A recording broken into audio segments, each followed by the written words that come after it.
kar hijav delal. Ez ma müsteşadi borame û pirtûka çand û sênj navîn sî. Îro waneya me li ser di çandê de huner. Ji xwe oxta gom qala hunerê dikin, berî her tiştî kesên hunermend û wêjevan tên bala me. Ev kesên gorolekî gelekî mezin di dîrokê de lîstîne ku parastina çand, dîrok, sînc û hemû baweriyên wî gelê hanê kirine. Ji wexta gom qala hunermend û wêjevanan dikin, barekî gelekî mezin dikeve ser pişta wan û deriyên gelekî mezin pêşiya gel vedikin ku parastina çanda xwe bikin yan jî em bêjin çanda xwe naz bikin. Belkî demêre hin guhertin dikeve çandê de yan jî hin guhertin dikevin dîrokê de yan jî hin tişt hene wendayîne lê diriya wêjevana de yan jî diriya hunermenda de ev tiştî hanê yan jî bûyerê ku diqewimin hemû di hundirê dîrokê de tên nivîsandin. Li vê derê ji bo em karibin bêhter qala hunerê di nava çandê de bikin. Berî her çî gerek em behsa rola hunermend û wêjevanan di parastin û xuyakirina çandê de bikin. Bi kîja rengî yanî em dikarin bêjin ev kesê hunermend çawa parastina em bêjin çandê dike, çawa parastina dîroka gelekî miletekî dike. Diriya ew stran yan jî şano yan jî her bûyerê ku diqewimin tiştekî li gorî wê na heger nivîsek be, heger em bêjin şanoyekê li gorî wê derdixînin, heger strana derdixînin, bi demê re ev tiştê hanê di hundirê dîrokê dimînin, her stranê ku derketî yan jî şanoya ku derketîye tiştekî di dixuyanê kirin. Wexta ku tivedgerê wê stran hanê guhdar dike ew demahanê ew qas bûyerên ku divê demahanê de derbas bûye tên bîra mirovan. Yan jî kesekî ku nizane bi çi wê demahanê qewimiye dixta ku stranekê guhdar dike yan jî tiştekî guhdar dike. Di wê demahanê de kare yan jî wexta ku ji derdora bipirse ka ev strana hanê sedema derketina wê na çi bû yan jî wateya gotinê vê strana hanê çi bû yan jî ev şanowa hanê ka çi wateyê dide ev giştik hêdî derî li lêpirsînê vedike hêdî carekê din dîrokê vedgerîne wê çanda hanê carekê din diparêz ku nirx ew nifşê nû ew qas nirxên civakî ji bîr nakin yan jî ew qas bûyerên ku qewîmê ji bîr nakin. Li vê derê bi rengekî ew parastina van kesê hanê yan ji van bûyerê ku qewimî ne dikin. Ev jî aliyekî de. Xala duyem jî xwe gerek em behsa çawa huner parastina çand û dîrokê dike. Ji xwe em karin wek hin bînaka bînin ku diriya hunerê de gelek cara hin kesên hene yan jî miletin hene bi destin nikarin tiştê ku bi war derbas dibe bidin xuyanê kirin yan jî di hundirê dîroka xwe de binivîsînin ji bo ku tiştekî girêdayê wana tune ye heger dibistan bên ya jî heger nivîsa pirtûka be her wekî din. Li vê de ev tiştê hanê hat xuyanê kirin li cem kesên reş di hundirê Amerîka de dema ku stranê rap derxistin. Ew stranê rap wexta ku digotin çi bûyerên ku rojane bi wa derbas bûn ya pirsgirêkê wan ê rojane yan jî pirsgirêkê ku bi wa re derbas bûn nikarî bûn di hundirê wek şanoyekê de yan jî stranekê de bidin xuyanê kirin yan jî di hundirê dîroka xwe de binivîsînin yan tiştekî ku girêdayê wa hebe di nava wê na de ji kesê derdora xwe re bidin xuyanê kirin tiştekî wilo serê me diqewimin êdî ew stranê rap bûn wek rêyekê ku karibin ew êşa xwe bidin xuyanê kirin. Ji aliyekê din de jî em karin mînaka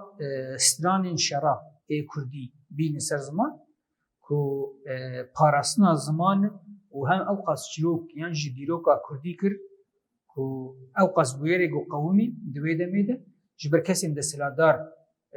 nikarî bûn dîroka xwe binivîsîn ê diriya va stranê hanê de ew qas bûyerê ku qewimî ne bi her tiştê ku bi wa re derbas bûne diriya wa strana de devokî gihandin kesên pişt xwe û ev tiştê hanê hişt ku heyayê roja me ya îro gelek çîrok ê ku bi mer derbas bûn di dema berê de neyên ji bîr kirin. Ji aliyekî din de jî wek çîrokek ku di nava xwe de tiştên veşartî bihewîn çîroka me mûzîn heye ku dîroka Kurdistanê tê de hat nivîsandin lê bi rengekî veşartî ev tiştê hanê jî hişt ev qas bûyerê hanê ê got dîroka Kurdistanê de derbas bû neyên ji bîr kirin û bimînin heya me roja me ya îro tevî got wek rengê çîrokekî evînî dihat xuyanê kirin lê di nava xwe de gelek bûyerên got wê dema hanê de derbas bû di nava xwe de dihewan. Xala sêyem a got gerek em qal bikin rola hunermend û wêjevanan di belakirina çandê de û parastina gel ji çanda sexte. Li vê dergor got em dibînin di dema tarî de gelek heger em bêjin filmin, heger em bêjin muselselin, heger em bêjin reklamın derdikevin li ser televîzyonê ji xwe televîzyon her derê li dixuyanê kirin, internet jî bi vê rengî her derê li dixuyanê kirin. Rola hin kesayê ku di riya pera de her tim û daîm çanda xwe bigîne kesê derdor û bandorekî neyînî li va kesê hanê bike. Yan jî wê çanda hanê bide bi wana bide qebûl kirin û mixabin ji xwe di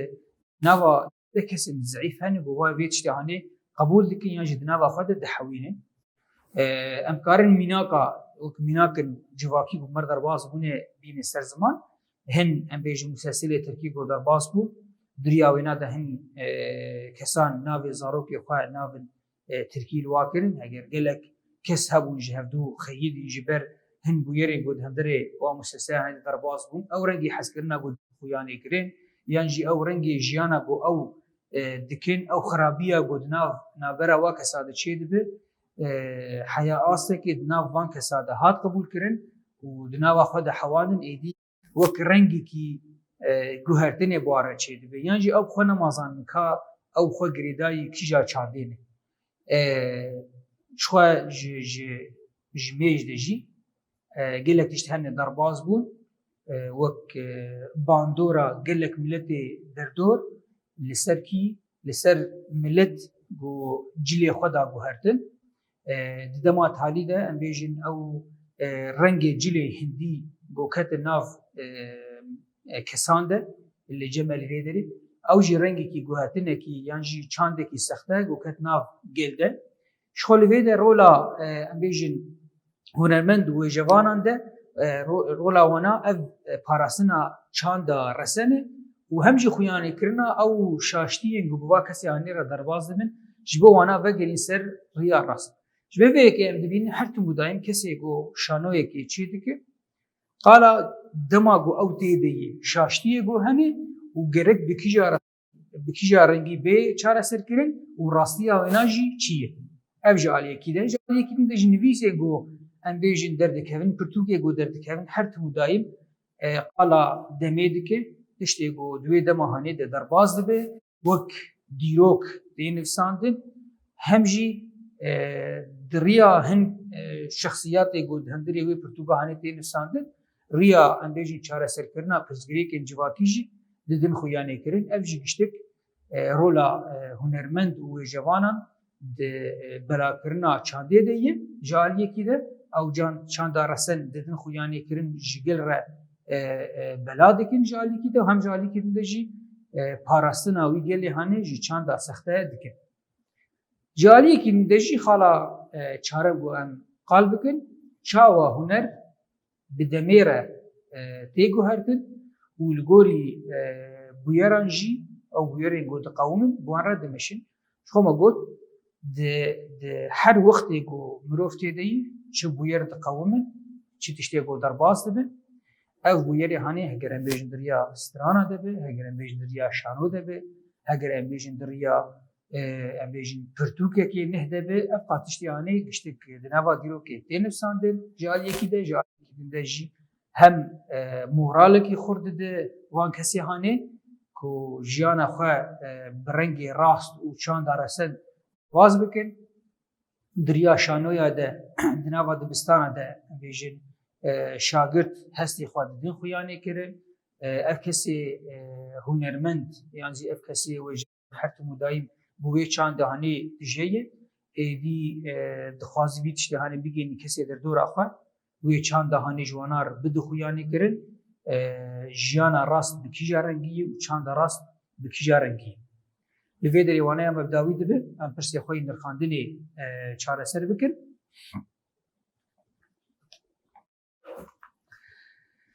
Pirsên nirxandinê ji xwe çar pirsin. Pirsa yekem dibêje di afîneriya hunerî de derbirînên hest û hizran biriya çê dibin. Ji xwe em karin bêjin biriya mûzîk, helbest, şano, dîlan û her wekî din çê dibin. Pirsa di duwa hunermend û wêjevan ji bo pêşketina civaka xwe ristekî çawa dilîzîn. Ji xwe berî ana me got hunermend û wêjevan bi nirxên civakî dagirtînin û bi wan huneran xwe û civaka xwe ava dikin, tiştan li nirxên civakê jî zêde dikin. Pirsa sîya li hemberî hunera sexte rista me çi ye? Ji xwe gerek em çawa bikin me got berî ana ev qas çandên yan jî ev qas tiştê got derdikevin wek çandekî sexte li derdora me ji xwe diriya televîzyonê de diriya internetê de gerek em çawa xwe biparêzin yan jî rola me çi ye? Ji xwe divê em dijî wêna derkevin, dijî va çandê hanê bêjin derkevin û çanda xwe ya resen bigirin dest. Em dûrî wêna nekevin ticarî. Pirsa çara çend hunermend û wêjevanên Kurd ê navdar ê di dwarên cuda de binav bikin. Ji xwe em karin gelek kesa bînin ser ziman lê wek kesên ku em bêjin bînin ser ziman em karin qala Ahmedê Xanî bikin, em karin qala Feqîyê Teyba bikin, em qala Mihemed Şêxo bikin û her wekî din ji gelek hunermend yan jî wêjevanî got navdarin û tên xuyanî kirin. Waneya me li vê derê bi dawî dibe ti pirsê we hebin hûn karin di internetê de ji me re bişînin bimînin xêr û xweşiyê.